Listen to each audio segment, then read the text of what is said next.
예수님은 마지막에 우리에게 주신 최고의 선물이 바로 이 진리의 영 성령이라고 얘기하시는 거예요. 이 진리의 영 성령이라고 하는 것은 결국에는 이 제자들을 고아처럼 내버려 두지 않으시고 함께 있을 뿐만 아니라 이 제자들에게 그 주고 있는 유익이라고 하는 그 유익이 있다라고 얘기를 하는 거예요. 그 유익이라는 것은 뭐냐면 이들이 받을 이 박해 또는 고난이라는 것이 결국에는 16장 2절에 보면은 출교를 당하고, 근데 이 당시의 출교는 이 종교적인 이 금지를 말하는 게 아니라 완전히 정치, 경제 모든 영역에서 완전히 이 격리되고 소외당하는 사람이 되는 거예요. 그러니까 종교와 정치와 경제가 다 연결되어 있는 것이 바로 이 그 당시의 종교 생활이에요. 그러니까 출교라는 말은 거의 사망 선고와 같은 거죠. 그 사망 선고의 과정에서도 그들에게서 하나님은 그들을 혼자 내버려 두지 않으시고 하나님이 함께 하시겠다라고 하는 것이 바로 진리의 영 성령이라고 말씀하시는 거예요. 근데 단순하게 그런 것만이 아니라는 거죠. 왜냐하면 지금 이 출교를 시키고 있는 사람들이 스스로 생각하는 게 있어요. 그들이 뭐라고 그러냐면 자기네들은 하나님을 잘 섬긴다고 얘기를 한다는 거예요. 그것이 16장 2절에 있는 말씀이에요. 물은 너희를 죽이는 자가 생각하기를 이것이 하나님을 섬기는 일이라 하리라. 그 하나님을 섬기는 일, 사람을 죽이는데 그거를 하나님을 섬긴다 이렇게 얘기를 한다는 거예요. 왜 그럴까요? 그거는 그들이 믿고 있는 죄와 그들이 믿고 있는 의와 그들이 믿고 있는 심판이 다르기 때문에 그래요. 그 가지고 있는 죄라고 하는 것은 철저하게 그 말씀에 하라와 하지 말라고 하는 율법의 그 도덕적이고 윤리적인 것으로 보고 있는 거예요. 그런데 이 율법이라는 것이 지켜야 되는 거잖아요. 그런데 그 지킬 수가 없다는 거예요. 율법은 완전하고 또 율법은 그 자체로 거룩하고 그 율법은 선해요. 그런데 완전하고 거룩한 선인 그 율법을 사람이라고 하는 존재가 지킬 수 없다는 거예요. 지킬 수 없기 때문에 그 율법을 따라가면 따라갈수록 이 율법주의라고 하는 다 지키는 척하거나 또 지키지 못하면 누구에게 탓을 할 수밖에 없다는 거예요. 그러면 율법이 거룩하고 율법을 지켜야 됨에 불구하고 그러면 어떻게 지킬 수 있느냐? 그것이 율법을 주신 목적 중에 하나가 그 율법을 통해서 나는 못 지키는 거구나라고 하는 걸 통해서 구원자 또 대속자를 부를 수밖에 없다는 거예요. 그게 하나님을 믿는 거라는 거예요. 그래서 성령이 우리 가운데 오셔서 할 수 있는 세 가지의 역할이 있다는 거예요. 그것이 오늘 예수님이 우리에게 말씀하신 거예요. 8절에 보면 그가 와서 죄에 대하여 의에 대하여 심판에 대하여 세상을 책망하시리라. 그가 누구냐면 보혜사 성령이에요. 그러니까 성령께서는 그들이 믿고 있는 죄에 대해서, 그들이 생각하는 의에 대해서, 또 그들이 이 소망하고 있는 심판에 대해서 다시 그들에게 그것을 가르쳐 주시겠다는 거예요.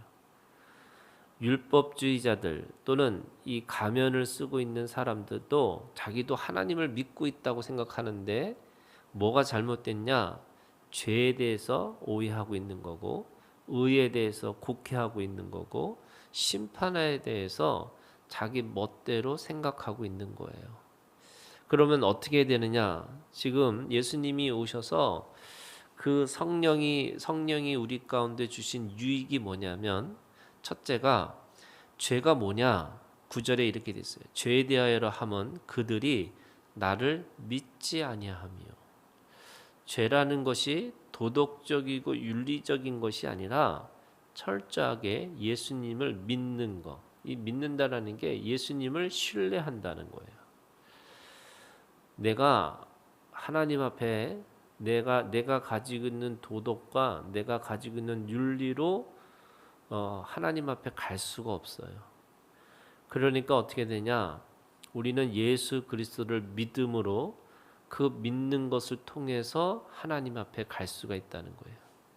그럼 가려고 한다면 어떻게 하냐? 그것이 처음에 시작이 뭐냐면 믿는 거예요. 근데 믿지 않는 게 뭐예요? 죄라는 거예요. 도덕적이고 윤리적인 죄가 아니라 바로 예수님과 관계하느냐 하지 않는 게 죄라고 얘기하시는 거예요. 그래서 우리가 가지고 있는 이 예수 그리스도를 믿는 것을 통해서 이 죄로부터 벗어날 수 있다. 이렇게 말씀하시는 거죠.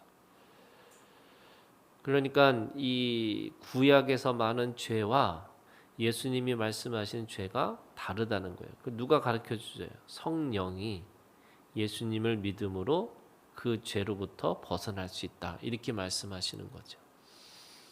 그것이 어떤 거냐면 상한 심령과 통회하는 마음으로부터 오는 그 예수 그리스도를 부르는 믿음이에요.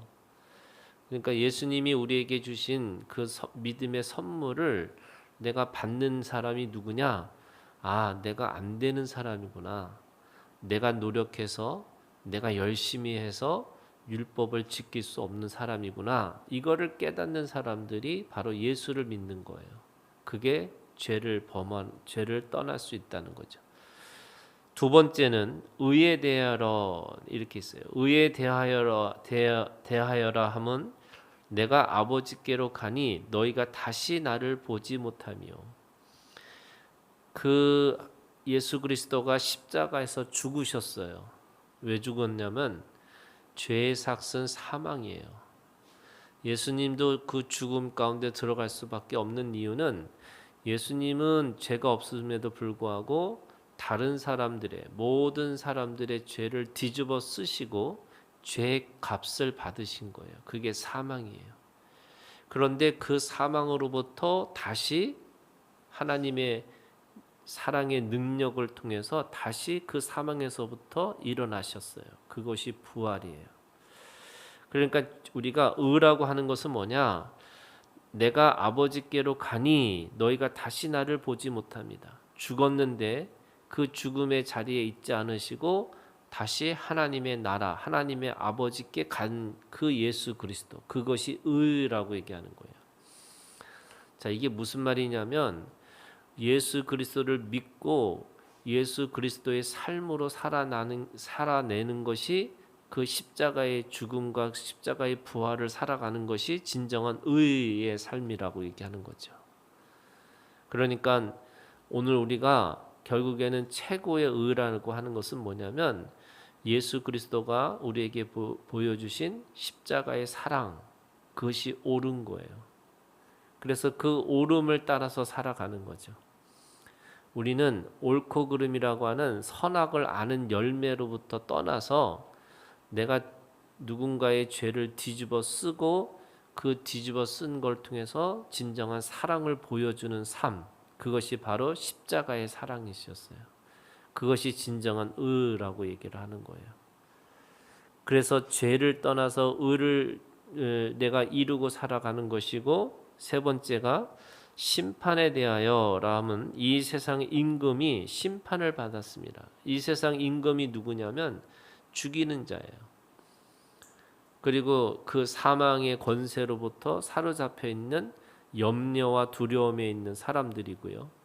또 이 세상의 임금은 결국 미워하고 질투하고 그래서 결국 그 사랑의 반대를 가지고 살아갈 수밖에 없다고 주장하고 있는 사람들이죠. 그게 이 세상의 임금들이요. 근데 그걸 통해서 예수님을 통해서 어떻게 됐어요? 그들이 심판받았다는, 그들이 승리자가 아니고 바로 예수 그리스도가 승리자라는 것을 알게 하는 거죠.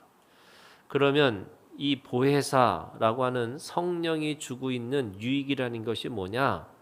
바로 예수 그리스도를 믿고 예수 그리스도의 십자가의 사랑으로 살아내고 결국 그것이 최종적이고 영원한 승리가 될 것이라고 하는 믿음을 주신다는 거예요.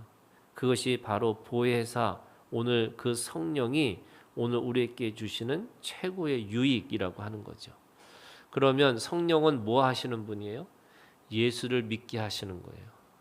예수를 따라가게 하는 거예요. 그리고 그 예수가 최종적인 이 모든 이 역사 속에 또는 이 모든 영원한 세상 속에 승리자라는 것을 알게 하신다는 거죠. 그렇기 때문에 오늘 우리가 가지고 있는 이 진리의 영, 이 보혜사라는 것이 어떤 신비적인 경험으로 끝나는 게 아니고요.